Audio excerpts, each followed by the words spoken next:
కొండంత అండగా నిలిచేవాడు.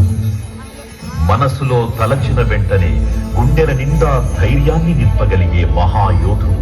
అభయహస్తంతో ఎల్లవేళలా మనల్ని కాపాడే ఆ పవనపుత్రుడిని ఇప్పుడు మనసారా స్తుతించుకుంటూ శ్రీ పంచముఖ ఆంజనేయ స్వామిగా అవతారమెత్తిన కథని దృశ్య రూపంలో తిలకిద్దాం రండి.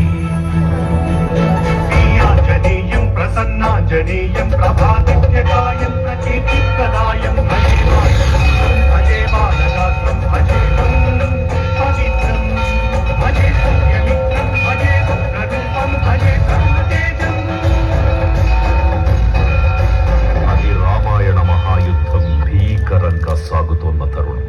శ్రీరామచంద్రుని సారథ్యంలో వానర సైన్యంతో విజృంభిస్తూ లక్ష్మణ స్వామి తనతో పోరాటం చేస్తున్న రావణుడి కుమారుడు ఇంద్రజిత్ తలని బాణంతో ఒక్క వేటుతో వేరు చేశాడు.